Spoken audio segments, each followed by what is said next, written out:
The day I asked for a divorce, I called Ruby, but her secretary answered. A young guy with a clear voice. Ruby's in a meeting and can't talk right now. Is there anything you want me to pass on to her? He was Ruby's new fling. This time I didn't make a scene. I just calmly said to him, "Tell her the divorce papers are on the bedside table." On my way to the airport, I called Ruby again. Another male voice picked up. "Charles, Ruby wanted me to tell you she's in a meeting. If there's something urgent, you can let me know, and I'll pass it on." I hesitated with my phone in hand. This was Ruby's new guy. He didn't even have a fancy degree. In a place like Anghua, packed with elites, he wouldn't last, but Ruby noticed his resume and made him her secretary. Over the past year, Ruby and I argued about him countless times. I even stormed into the office demanding HR fire him. But Ruby protected him fiercely. A whole year he's been her secretary, flying everywhere Ruby goes. Until now, I've grown tired. This never-ending tug of war, I'm just now realizing it's pointless. I ignored the poorly concealed taunt in his voice. I simply felt worn out and said calmly, "Please let her know the divorce papers are on the bedside table. She just needs to sign them when she gets back." What? I hung up before he could finish. When we used to fight, I always thought if we actually got divorced, I'd make a huge scene and trash the place. If I was miserable, I wouldn't let her be happy either. But now, the moment's here and I feel oddly calm. I didn't take anything with me. Everything in the house we shared makes me sick. The only thing I left with was myself. Just before my flight, Ruby texted me. "I saw the divorce papers. What's your problem this time?" Even through the screen, I could imagine her annoyed expression. I didn't reply, just switched my phone to airplane mode. Honestly, we both know why. Since Daniel became her secretary, Ruby's been home later and later. No men's hair on her clothes, no cologne scent, just increasingly long stares at her phone, sometimes even smiling, like a teenage girl in love. I brought it up a few times, but Ruby calmly said, "There's nothing going on, you're overthinking." We fought countless times about Daniel. I told her to reassign him, but Ruby said I was being unreasonable. I cried, fought, begged, even went hysterical. I sat in chaos, threatening her with shattered porcelain pieces. But she just coldly said, "Charles, do you realize how pathetic you look right now?" I couldn't help but chuckle bitterly. Yeah, pretty pathetic. I was like a man possessed, loving her too much, or maybe I just invested too much in her. Just the thought of losing her was agonizing. Bottom line, I was just unwilling to let go. I'd been with her for 10 years, from a broke student to a person everyone called boss. How could someone she's known for only a year steal her from me? I tried fixing myself up, learning new recipes, becoming more considerate. I thought competing with a stranger like this would bring Ruby back. But last night, when I went to pick up a drunk Ruby, I saw her with a young guy on the curb, in a perfectly tailored dark suit, with long legs naturally crossed, his sharp jawline softened by streetlights. That face, overly pretty when she was young, now matured with time, like aging wine. It hit me, we once sat like this at the roadside too. I brought her a dish I'd cooked, and she paused after tasting it. I got nervous, thinking it didn't taste good. "What's wrong?" I asked. Ruby looked up and smiled. "I was just thinking, how lucky am I to have such a great husband?" I blushed. On the wintry street, she wrapped us in her coat, white breath visible as she spoke. "When I get rich, I'll make sure you have your own big restaurant, showcasing that sign from your family. Everyone will know how amazing my husband is and how great his cooking tastes." I glanced up. She looked down, her beautiful dark eyes reflecting the city lights behind me and my smiling face.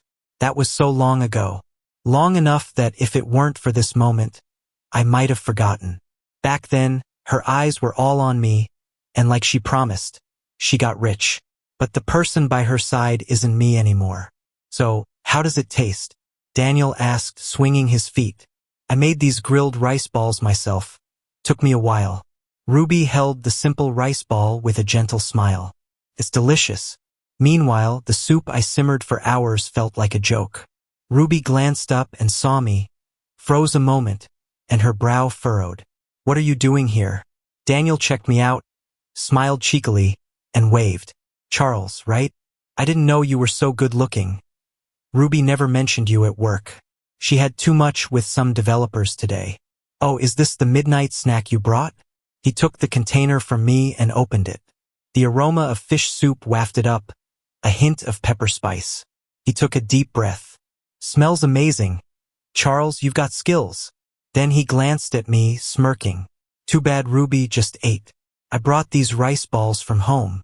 He called her Ruby, a young guy in his 20s, naive enough to challenge without fear. Or maybe Ruby's favoritism gave him the confidence. I turned to Ruby. So now even the best home-cooked meal isn't good enough, huh?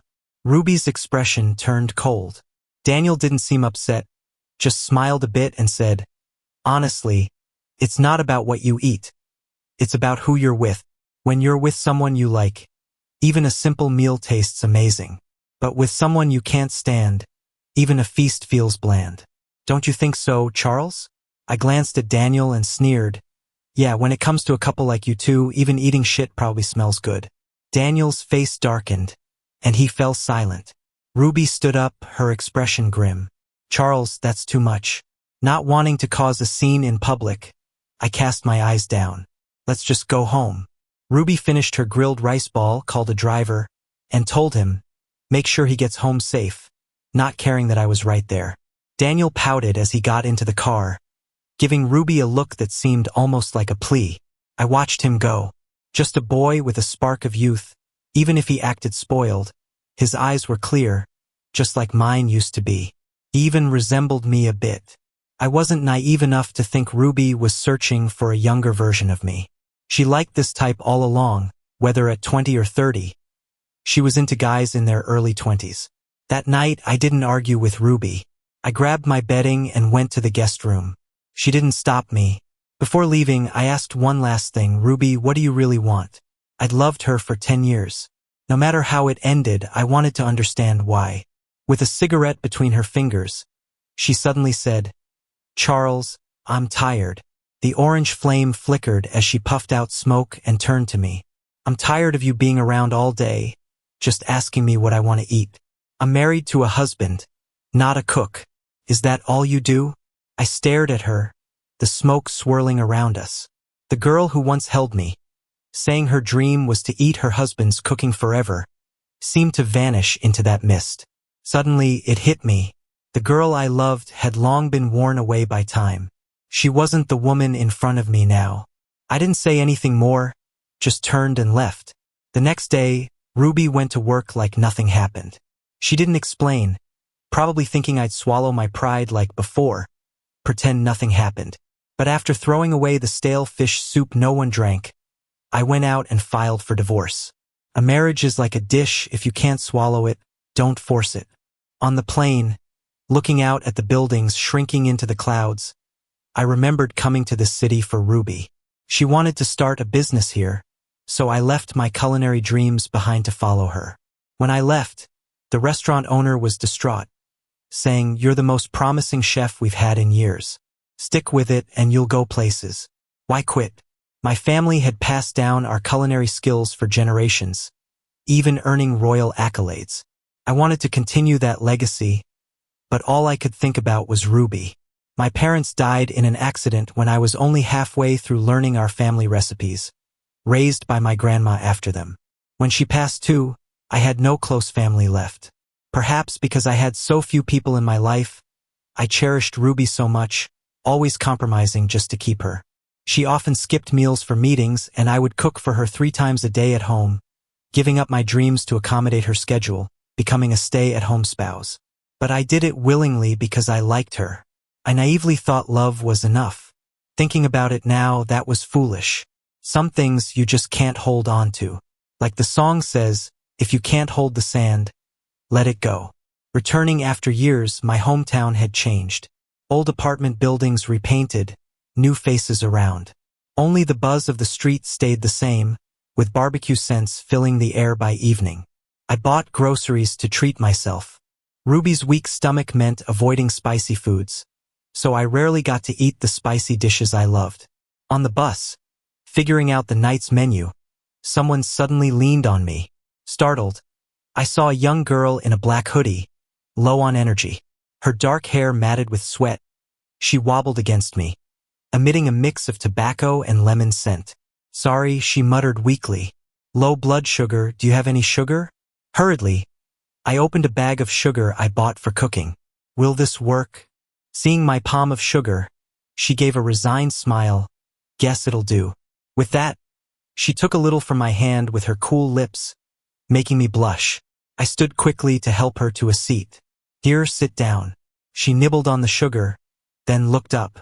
Under her tousled bangs, her eyes, once frail, now shone with a touch of beauty. Thanks. It was only then I noticed how pretty she was.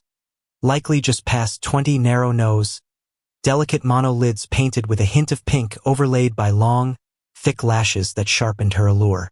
My pleasure, I replied, sneaking another glance. I didn't dwell on the encounter until cooking when I realized I had no sugar left, meaning another store run. I took off my apron disappointed, but opening the door, I froze.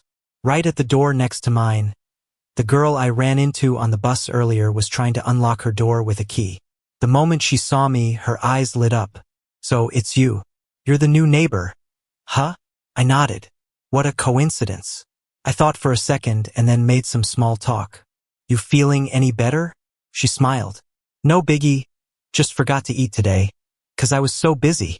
I really wasn't planning on saying anything, but seeing how young she looked, I just had to give a bit of advice. When you're young, you gotta eat well or your stomach's gonna pay for it later. She had that rebellious look yet nodded sweetly. Okay. What's that smell? Something smells so good. Is it you cooking? Yeah, but I gotta run to buy some sugar. I watched her, sniffing around like a curious little puppy. Smells amazing, what are you cooking? I offered out of politeness. Tofu fish head soup and some everyday dishes. Wanna try? I was just being polite, but then her eyes suddenly lit up. Really? Yeah, sure. Okay, I'll go buy some sugar. Without waiting, she took the shopping bag from my hand, tucked one hand into her pocket, and waved the other at me. Keep an eye on the stove, I'll be right back. And just like that, I don't even know how it ended up this way. First day back, and here I am having dinner with this girl from next door. She was eating with her head down and cheeks puffed out, mumbling, Charles, your cooking is amazing. I took a good look at this girl called Winter, way younger than me, but never called me brother after knowing my name. Just Charles. During dinner, I found out she's starting a business on her own. Super busy. Short on staff, she's doing the work of 3 people, which is why she doesn't get to eat properly. You have no idea, I've been living on instant noodles for a week. Haven't had a meal this good in ages. I glanced at the black Richard Mille watch on her wrist. If I remembered right, Ruby had one just like it in her collection. You could buy a G-Wagon with it, and now it's insanely pricey, hard to find even if you've got the money. With something like a car on her wrist, she held her bowl, her dark eyes looking right at me. Can I have another bowl of rice? I nodded, a bit helpless. That night, the pot of rice I planned to use for fried rice the next day was almost polished off by Winter. Her appetite was mind-blowing. I kept glancing at her stomach, wondering where all that food was going. She probably felt a bit sheepish too. So she did the dishes afterwards and popped her head out of the kitchen. Need me to do anything else? I thought for a second. The light bulb's out in the living room. Could you change it? I said it offhand, never expecting a girl like her would know how to change a bulb. But she headed out, bought one, and actually did it. That night, I thought I'd lose sleep, being newly resolved on the divorce. But maybe because Winter disrupted things, I didn't dwell on Ruby at all. Slept like a baby. Over the next few days, I walked around the neighborhood, checked out a few places.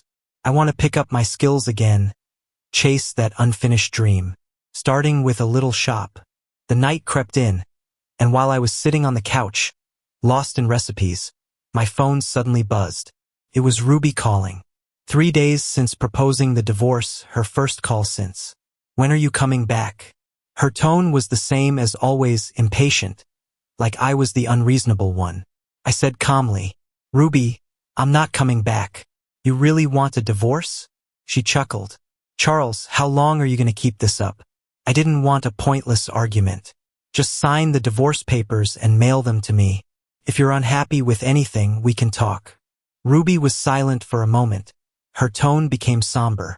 Fine, she said coldly and hung up. It didn't really affect me much because Winter swung by for another meal. Lately, it felt like she had my place under surveillance. Every time I cooked, the doorbell would ring. But she never came empty-handed and always brought something along. The pricier, the better.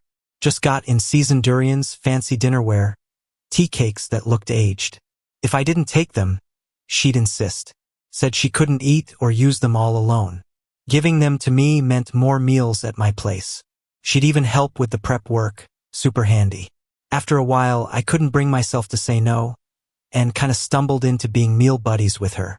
An old family recipe for duck stew came to mind. I wanted to get a duck to try it out. The supermarket had sales in the evening, so I went out for a stroll. But maybe it was the sketchy neighborhood or just my luck. On my way back, I felt like someone was following me. I glanced back. The alleyway was dimly lit, and someone was casually walking not too far behind. Something was off. Pretty sure I saw this guy when leaving the supermarket. Cold sweat broke out all over me. Ignoring whether I was overthinking, I quickened my pace to shake him off. But he kept following, and when I bent down to go upstairs, he entered the building. Scared out of my wits, I bolted inside and locked the door as fast as I could. Peeking through the peephole, he was nowhere to be seen. I let out a sigh, thinking it was over. But waking up at night, I found the power out. And maybe it was my imagination, but there were little noises outside. Gathering my courage, I peeked through the peephole, but it was pitch black. Couldn't see a thing. Still, I couldn't shake this sudden thought popping into my head. Someone's out there. I jumped back, chills running from head to toe. No time to question if I was overreacting. I dialed 911. The precinct was far. They said they'd take about 20 minutes to get there. Asked me to keep safe. Noises outside got louder, and being naturally timid, I instinctively called Ruby. She picked up fast. Hello? I leaned against the bedroom's locked door, whispering, Ruby. Before I could say more, she cut me off with disdain. Changed your mind? Charles, weren't you all tough before? I was shaking all over and didn't care about her attitude anymore. Ruby, someone's trying to break into my door. I'm so scared. Can't you? What could she even do, really? It was just a habit, seeking her comfort in my most fearful moments. But Ruby laughed. Charles, she mocked, if you're looking for an excuse, at least come up with something believable. I found myself unable to continue speaking. I stayed silent for a while, then hung up. Wasn't really disappointed, just stared at the glowing screen. We were planning on getting divorced anyway. With her acting like this, it didn't seem like a big deal. Yet, I suddenly felt exhausted, like there was a hollow space in my chest where the wind could just blow through. Even the fear turned somewhat numb with the fatigue. The noise outside seemed to stop, but then suddenly, a woman's voice rang out. What are you doing? It was Winter's voice. Then came a heavy thud. I hurriedly opened the door and dashed out. I saw Winter standing over a middle-aged man she'd thrown to the ground. She asked harshly, What are you doing?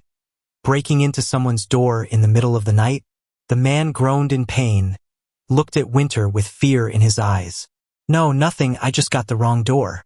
Winter sneered and moved to grab him, but he was surprisingly agile, rolled on the ground, and dashed down the stairs like a madman.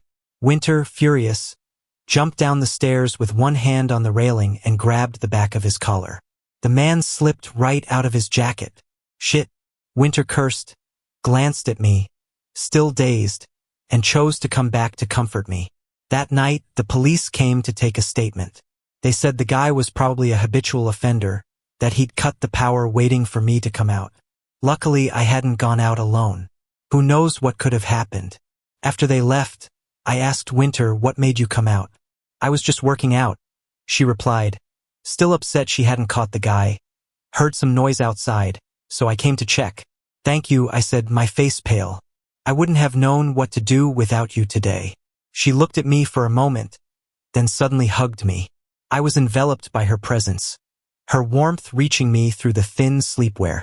I should have pushed her away, but in that moment, I found some comfort in her embrace. We just stood there in the dimly lit hallway, holding each other, her warm hand on my back heating the air. The faint smell of tobacco lingered around us like a web, wrapping me up. Something inexplicable seemed to be brewing. My heartbeat quickened for some reason, so I awkwardly pulled away. Thanks. Wait up. Winter, unfazed, went back to her place, then came back with a pillow and blanket. He probably won't come back, but just to be safe, I'll sleep at your place tonight. She said it so naturally, and it kind of made sense. I wanted to refuse, but the words stuck in my throat, lingering. We'd only just met, and spending the night together seemed a bit inappropriate, right? Don't worry. She seemed to read my mind. Grinning, I'll sleep on the sofa. If you're worried, just lock your door and sleep well. I was pretty scared at first, but knowing Winter was outside helped me drift off to sleep. Didn't dream all night. I woke up to a pleasant aroma, thinking I was dreaming. I slipped on my slippers and went to see Winter in the kitchen, wearing an apron. When she saw me, she waved her spatula. You're up. Go wash up and eat. I made porridge. Standing in the corner, I was suddenly dazed. I thought I was too old to be moved by a bowl of porridge, but it warmed me anyways. When Winter placed the sweet porridge in front of me, I couldn't help but say, "Didn't know you could cook." "I can't," Winter said proudly, "but I can learn." Followed the video perfectly, step by step. I laughed. "Thanks, really, you don't have to do all this." "Could have cooked." Winter suddenly turned serious, looking at me intently. "Charles, cooking is your hobby, not your duty. No one has to cook for others, you don't have to do this." I was stunned. I had said it out of habit because with Ruby, I'd always done the cooking. She never cooked, never once. If I got sick, a housekeeper would prepare our meals. I never thought someone would tell me cooking was just a hobby, not an obligation. Someone would cook for me and say I didn't need to do this. I lowered my head, suddenly feeling like I'd been wrong these past 7 years. Ruby was right. I shouldn't have centered my life around her. Back then, I thought it was best for both of us, but now I realize marriage shouldn't be one person endlessly conceding. Before leaving, Winter reminded me, "Call me right away if anything happens." She smiled. "Don't worry, I'm here." The small shop was slowly getting back on track, decorated just how I liked it. Not many tables, since it was just me running it for now. I planned to finalize the menu and pick a good day to open. With the busy days working on the menu, I suddenly realized I hadn't thought about Ruby for a while. The security app pinged, notifying me of someone entering my house. I clicked to check. Daniel was helping a drunken Ruby, struggling to get her onto the couch. Ruby frowned, curling up a bit. Her stomach was acting up again. She mumbled, "Medicine." Daniel was rummaging around and had no clue where the medicine was. He finally gave in and ordered some delivery meds. He gave Ruby a bit of warm water. "The medicine will be here soon, just hang on." But when the meds arrived, it turned out they weren't what Ruby needed. Even after taking them, the pain on her face hadn't eased a bit. Daniel didn't realize Ruby's stomach medicine was custom made by a hospital far away. It was a place I had painstakingly located. Every 3 months, I'd get her medicine stored at home. I've done it for 7 years, never skipping once despite the weather. Whenever her stomach acted up, I'd also make a stomach-soothing soup for her. After the soup and medicine, her pain would usually subside. A few years back, her condition had improved a lot with my care. But over the past year, she's been coming home less and eating irregularly, so her stomach issues flared up again. Now that I'm gone, there's no one to get her the meds, and she must have run out. No one's there to make her soup either. Ruby pulled Daniel close and leaned into his neck. At first, he blushed, feeling shy, and tried to hold her. But then he froze, hearing Ruby mumble a name that wasn't his. Charles. I looked down at my phone, unsure how to feel. "I'm not Charles." Daniel struggled, saying, "Ruby. Ruby, you've got the wrong person." Ruby barely opened her eyes and, realizing he wasn't who she expected, pushed him away. "Who are you? Where's Charles? Get out." "Charles, Charles." Daniel's face darkened, dripping with frustration. Embarrassed, He grabbed his things and stormed off. I put down my phone and closed my eyes. The trucks outside woke me up in the early hours. Half asleep, I grabbed my phone to check the time and noticed Ruby still sitting in the living room. She seemed sober, just quietly sitting there in the dark, looking lonely. After a bit, she got up to search a drawer for her stomach meds. But, just as expected, the meds were all gone, the drawer empty. She paused on the floor, lost in thought. After a while, she just sat there on the floor and lit a cigarette. Smoking made her stomach ache worse, but she didn't seem to care. I didn't find it satisfying, not even a bit, and soon put my phone down. The next morning, when I woke up, Ruby was still in the living room, surrounded by cigarette butts. She hadn't slept at all. Daniel called while I was watching TV in my living room. Outside, the summer rain was pouring, raindrops splattering and leaving traces on the glass. Coco was snoozing next to me. "Charles," he said, "we need to talk." As I ate the durian that Winter bought for me, I frowned. What is there to talk about? If you're planning to divorce her, why keep bothering her? Or are you just playing hard to get, wanting to backtrack again? I don't know what you're talking about. I was about to hang up when Daniel angrily broke in. "Quit acting. If it weren't for you, Ruby wouldn't have cooled on me like this. I'm telling you, this won't work. You know what she used to say about you? That you're always hovering around her, and she got tired of it ages ago. She said I remind her of her youth, that she's happy with me." Couldn't help but sneer. "Oh, if she likes you so much, why don't you find her? Where is she?" Suddenly there was a knock at my door. I thought it was the milk tea I'd ordered and went to open it in my slippers. Daniel didn't respond, but after a moment, he gritted his teeth, saying, "She went to find you. Are you happy now? Charles, even if you take her back, it won't matter. She'll get tired of you again. Once a cheater, always a cheater. She'll figure out soon enough who she really wants." His shamelessness left me dumbfounded. But I didn't think Ruby would actually come to find me. We hadn't been in touch since the split. I didn't want to argue with Daniel, so I cut him off, quit with the BS. I can't stand this crap. I hung up, but opening the door, I froze. Ruby stood there, drenched, lips pale, looking straight at me, bedraggled. She actually came. "What are you doing here? I'm confused. You could have just mailed me the divorce papers. No need to hand them over personally." Ruby looked at me for a long time and then suddenly said, "Charles, come back." I suddenly found it absurd. After a year of arguing, half a year of the silent treatment, and 2 months of divorce talks, she shows up asking me to return. Are you serious? I didn't want to say more and was about to close the door. Just then, my upstairs neighbor, Mrs. Wong, came down. "Whoa, it's raining. My scooter's still outside." She saw Ruby and cautiously said, "Charles, who's this?" I warmed a bit inside. "She's, an old friend. Thanks, Mrs. Wong." "Oh, good then." When she got a look at Ruby's face, the suspicion vanished, her eyes lighting up. "Charles, your friend is gorgeous. Does she have a boyfriend?" "My nephew. She's married." Mrs. Wong smacked her lips, still glancing at Ruby before heading down. What a pity. Ruby held onto the door, looking a bit shocked. "Was it true? Someone really tried to break into your place?" I looked at her coldly. "What do you think? I thought you were just—" Her look was complicated. "Bear me." I sneered a bit. "If I had to rely on you, I'd be in trouble already. Take your worthless sorry elsewhere." "Charles." Ruby grabbed my hand, water dripping from her wet hair. She pressed her lips together. "I'm serious. I overreacted before. We've come so far, no point making it uglier. If you come back, I can send Daniel to a branch office. He won't bother you anymore.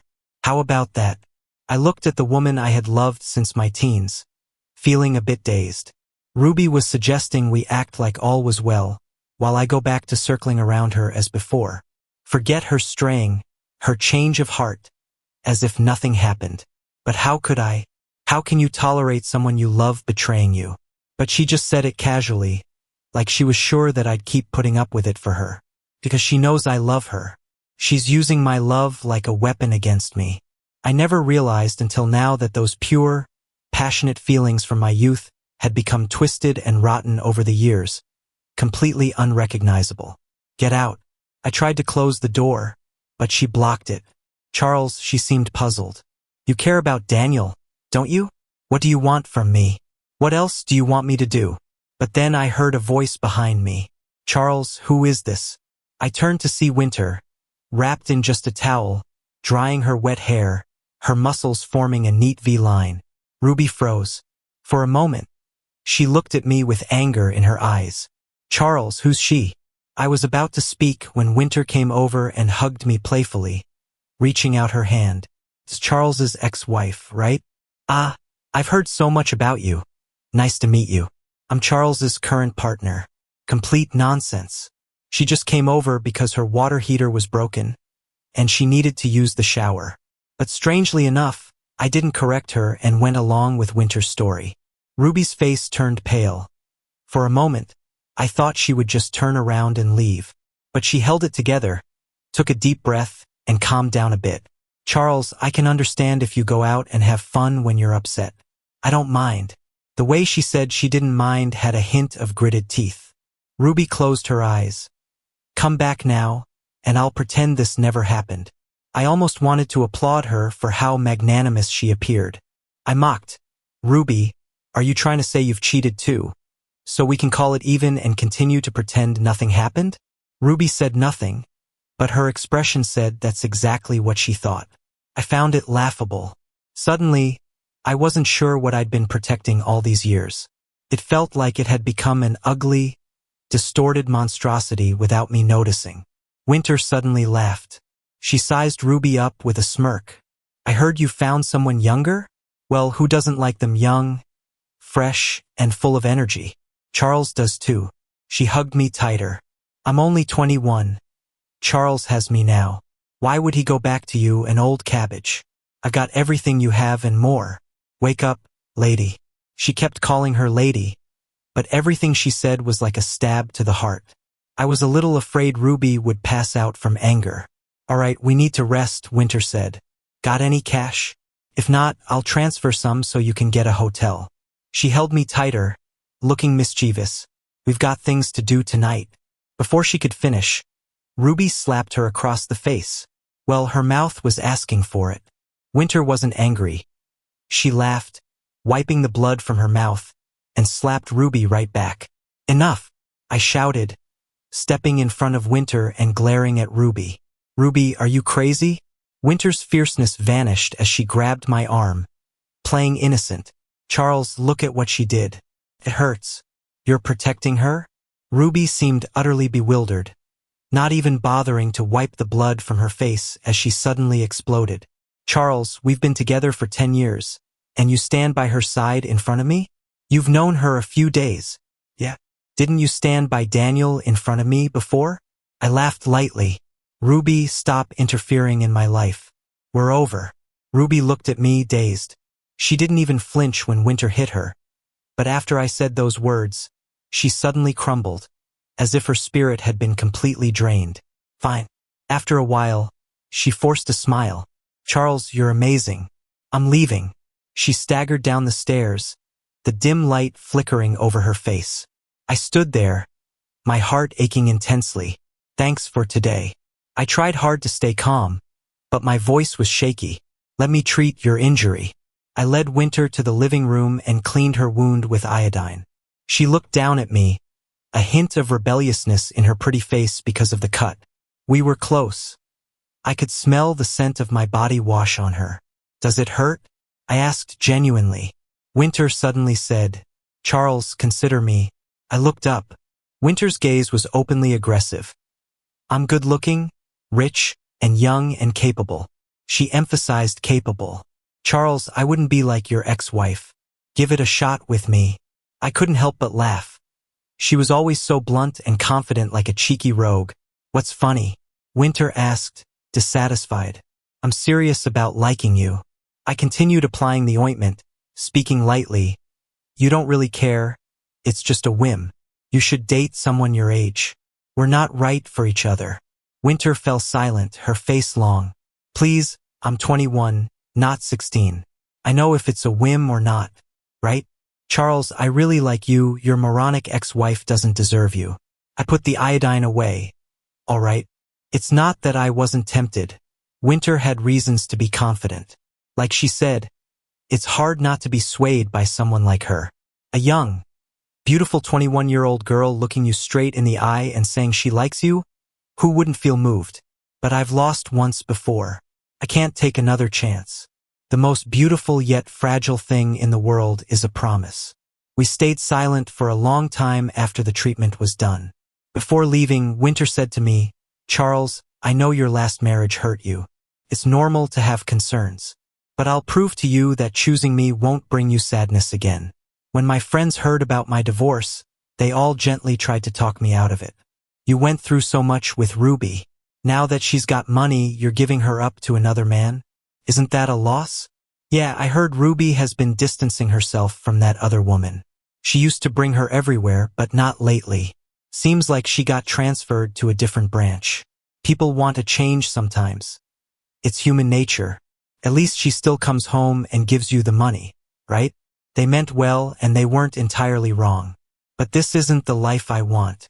We're only here for a few decades, and I don't want to waste it with someone who's had a change of heart.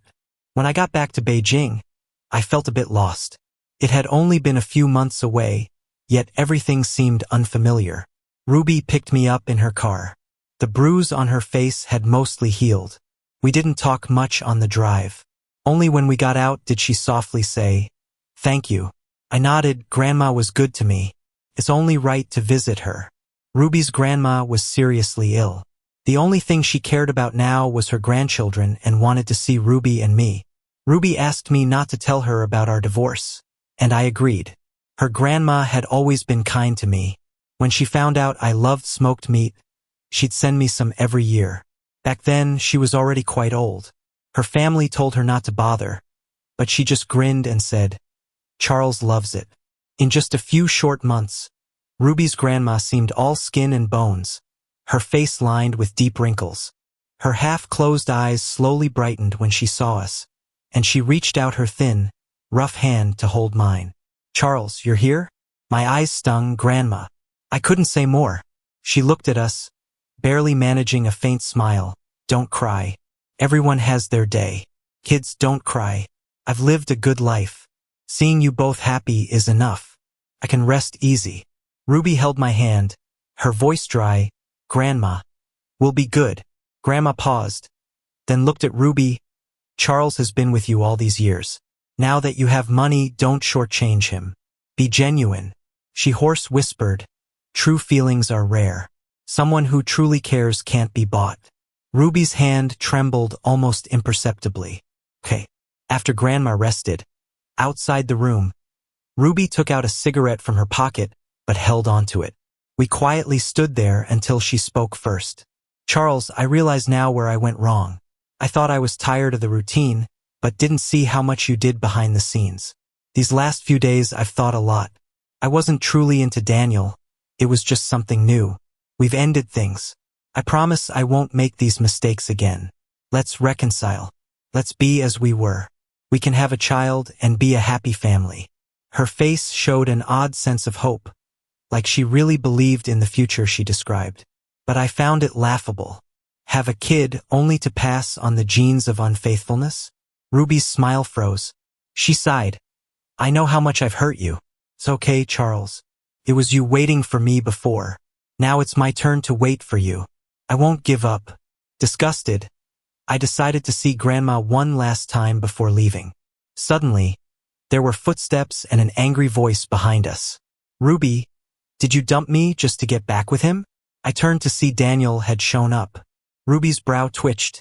"Why are you here?" Daniel's voice caught. "Are you running after using me, Ruby?" "I won't let that happen." Ruby, annoyed, dropped her sweet demeanor. "I've given you enough. I won't divorce Charles to marry you. Get that thought out of your head." Daniel stepped back in disbelief, crying. He couldn't believe she'd turn on him so harshly. I watched, unsurprised. Ruby's selfishness meant she didn't really love either of us. If she could easily abandon me after 10 years, what's less than a year with Daniel? Just as I thought Daniel would leave heartbroken, He gritted his teeth and slammed open the hospital door. With a loud crash, Grandma stirred awake, and Daniel rushed to her bedside, pointing at me. Grandma, she and him are already divorced. I'm your grandchild now. Ruby wants to toss me aside. Grandma, stop her. She's carrying my child. He pulled out an ultrasound image, waving it in front of Grandma. See, Grandma, it might be a boy. Your great-grandchild. Grandma looked pained, and he pointed at Ruby, trying to speak. Grief-stricken, help Ruby keep her baby. Grandma, how could she think of aborting her child? Grandma's face turned red. Sensing something wrong, I grabbed Daniel. Let go, Daniel. Frozen? Grandma's hand pointed at Ruby, her face losing color, turning ash white. That hand dropped lifelessly. Everyone was stunned. After a moment, I yelled, Doctor, doctor. In the end, Grandma was gone. The doc said he was already on his last legs. If he'd been taken care of, he might have lasted a few more days. But he got so worked up, he just couldn't hang on. Daniel seemed stunned by it all, just standing there in the corner, frozen. He probably only thought the old man cared about family, hoping Grandma could say a few words to Ruby. Gingerly, he tugged on Ruby. Ruby, Ruby turned around inch by inch. The room's air felt thick enough to cut. Her eyes and brows flickered with anger. I'd never seen her so terrifying before. Slap. That smack was hard, sent Daniel half a meter back. He hit the ground, his lips split, trickling blood. He held his face and just stared at Ruby. Ruby's voice was icy. Get out. Ruby's dad then stepped up, his eyes red, and kicked Ruby hard. This is all you're doing. Could have lived a good life but had to mess around. You dragged it to your grandma, and that's what killed her. The drama didn't end even by nightfall. Ruby's dad was set on beating her, and Daniel kept protecting her. Ruby told Daniel to just leave. I was exhausted, so I walked away. Whatever happens, it's not my concern anymore. I just feel sad about Grandma. A kind soul all her life, and she didn't even get peace at the end. Grandma's funeral was a few days later. I went to pay my respects and then left. Ruby's mom grabbed my hand, unable to speak through her tears. I patted her hand. Ruby's family was actually pretty decent, but the ties were just spent. At home, I was caught up with getting the restaurant ready. It's not a huge place, but there's a lot to prep. Luckily, Winter was helping out, easing a lot of the load. When the first snow hit that winter, while tidying up, I stumbled on an old tin box. Inside were letters Ruby had written back in the day. Back in high school, without phones, we'd write letters to each other every day. I paused and picked one up. Charles, let's walk together tomorrow. This guy's been bothering me. I told him I have a boyfriend, but he doesn't believe it. It's so annoying. My mom made dumplings today. They were so good. Come over for dinner tomorrow. The teacher talked to me about us dating today. He said we're too young and it's just a phase. He said it wouldn't last. What nonsense. We'll always be good. Always be together. Charles, let's bury this time capsule together. Brian gave it to me. Plus, tomorrow's the weekend. Perfect for hanging out. Reading that letter, a memory popped into my mind. When we were 18, Ruby and I buried a time capsule under the camphor tree at school. We wrote things to our future selves, promising to dig it up 10 years later. Turns out, this year marks that decade. I don't really remember what I wrote back then. Feeling a mix of emotions, I decided to dig it up. Heading downstairs, I paused. Ruby stood covered in snow. It looked like she'd been there for quite a while. What do you want? I frowned instinctively. Ruby's lips trembled. Charles, I'm here to apologize. I thought long and hard, and I think I owe you a sorry. I tried to walk past, mumbling, forget it. Just staying out of my sight is the best apology. She grabbed me, her eyes reddened with strain. Charles, what will it take for you to come back? I meant to shrug her off, but for some reason, I pulled out the letter she gave me and passed it over. I'm gonna dig up our time capsule. You coming? The school hadn't changed much in 10 years. The buildings sported fresh paint. A new field was laid. Surprisingly, the corner shop still stood. Its sign just got a bit bigger. We stepped inside. The old shopkeeper didn't remember us, chuckled as she handed over 2 hot drinks. The camphor tree seemed sturdier than before, now piled with snow that sometimes gently fluttered off. Borrowing a shovel from the shop, I started digging based on memory. The ground was tough. Ruby stepped in, stomping hard to break the soil. The marking stones from back then were long gone. It took ages digging before we finally found the tin box. Ruby pulled it out gently, took the time capsule from within. Still brightly colored, like it was yesterday when buried. Only the paper inside had yellowed. The handwriting was a bit immature. First wish, marry Charles. Second wish, be with Charles forever. 18-year-old Ruby asked her 28-year-old self across the span of 10 years. 10 years on, did my wishes come true? I hope they did. Below was my own handwriting. I want to be with Ruby forever. 2. The echo of a young girl's words lingered in my ears. Yet 10 years later, things were utterly different. Ruby stared at the note, frozen in the swirling storm of snowflakes. Finally, her fingers trembled. Tears spilled down as she looked up. Charles. Her voice raw. I finally understand what you wanted. I smiled, tore the note, letting the pieces scatter into the wind and snow. Like whispers, they spun away, disappearing from sight. Back then, I'd never imagined our 7-year marriage would crash so devastatingly. Youthful promises, like arrows, pierced the years only to hit home with pain. 10 years ago, Charles, your wish didn't come true. Ruby and I are moving apart. I dusted my hands, stood up saying, let's go. Ruby, though, suddenly tugged at me and knelt in the snow. She pleaded, Charles, please, give me one more chance. I promise I won't hurt you again. She choked up, lowered her head, and her tears created a small melted pit in the snow. Don't leave me. I kept my hands in my pockets, watching her calmly. Ruby, don't do this. It's too pitiful. I walked quite a distance away, but when I looked back, Ruby was still kneeling in the snow. Snowflakes settled on her. Winter disappeared. At some point, I completely lost touch with her. She vanished on a snowy day as suddenly as she had appeared in my life. I never saw her again. I felt down for a while, but having been through what happened with Ruby, and since I'd only known Winter for a short time, I gradually let go. I thought she was so young that the things she said were probably just in the moment.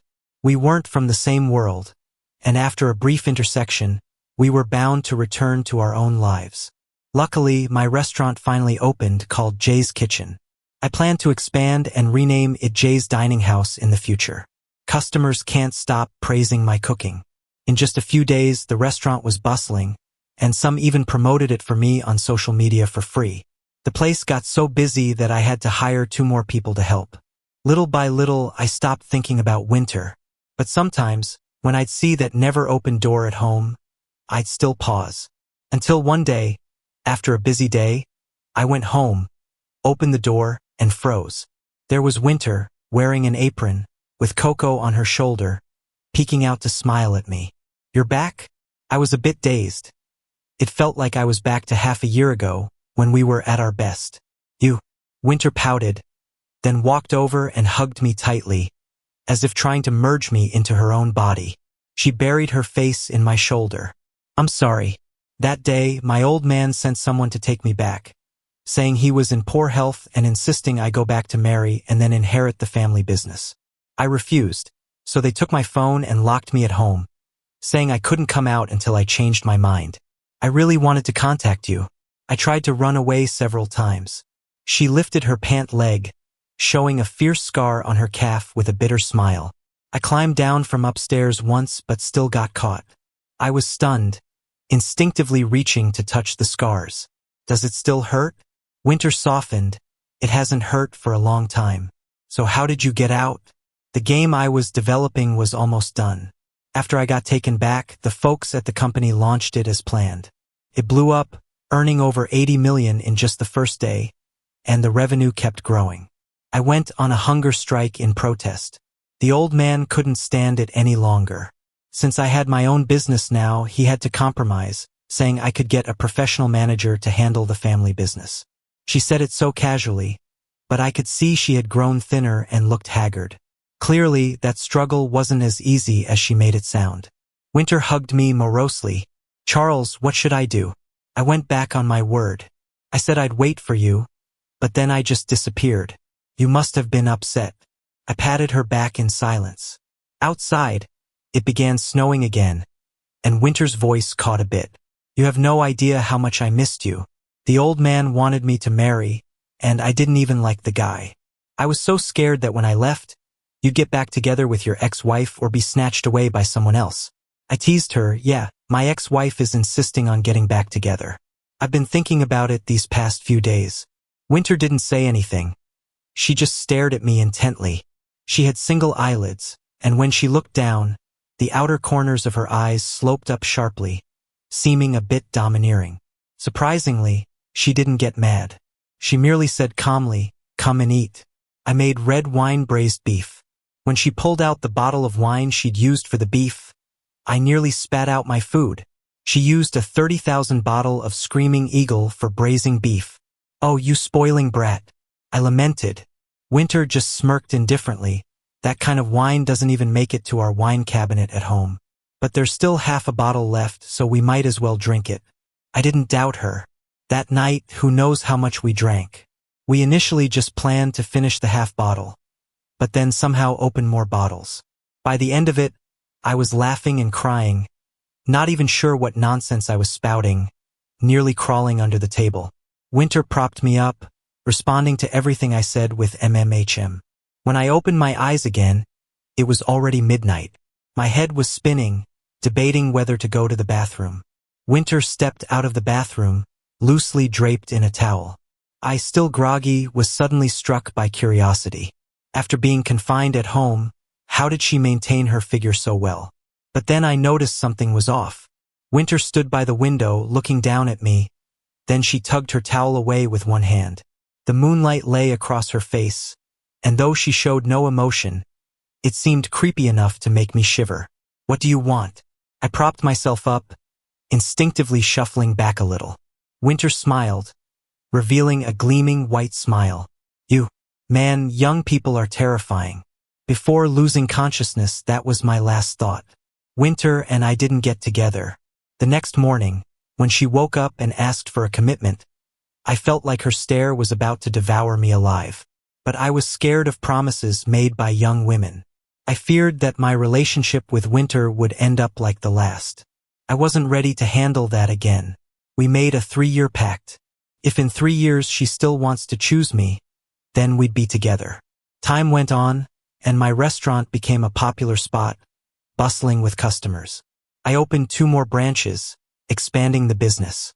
I mastered all the old recipes and even started crafting new dishes, which were surprisingly well received.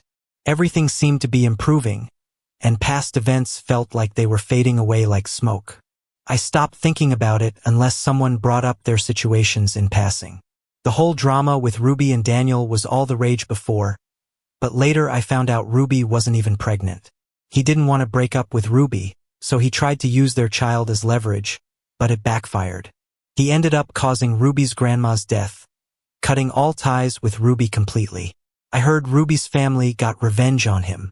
He got scammed out of all his money and picked up a gambling habit. He ended up having to sell himself to pay off his debts, moving from one low-end place to another, getting all kinds of health issues. Now, nobody knows where he is or even if he's still alive. The next time I heard about Ruby was when Brian called. He said Ruby needed surgery because her stomach had perforated from drinking too much. After you left, she became an alcoholic and was hospitalized multiple times for throwing up blood at work. This time, the doctors said it was serious, and she might have to get part of her stomach removed. Brian sighed, you guys were together for so long. Can you really just stand by and watch her like this? He sent a video. Ruby was lying on the hospital bed, looking much thinner, her eyelashes fluttering slightly. The vibrant person she once was had completely vanished, leaving only a shell of her former self. I didn't say anything and hung up the phone.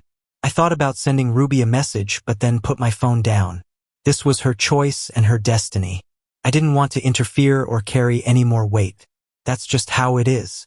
We went from young love to being fed up with each other, and ending up as strangers isn't the worst. Summer nights by the beach are cool. Winter and I often take walks there after sunset. The moonlight was bright, and she kept splashing water on my legs, refusing to stop. I reached to grab her, but she caught my hand instead. A cold object slipped onto my finger. Looking down, I saw a ring. The diamond glistened softly in the moonlight. I was stunned. Winter knelt on one knee, looking up at me. The starlight sparkled in her eyes, and I saw my reflection there. "I like you, Charles," she said. I blushed. Why so sudden? She said she liked me every day, and I'd almost become deaf to it, but I didn't expect this out of the blue. "I mean it," she said, serious. "Charles, it's been 3 years, and I still like you. I like you even more than before. I figured out my feelings. Let's get married." I didn't say anything, just looked at her. She tilted her head. "Charles?" I laughed and pulled her up. Then I leaned down. The cool kiss lingered in the evening breeze.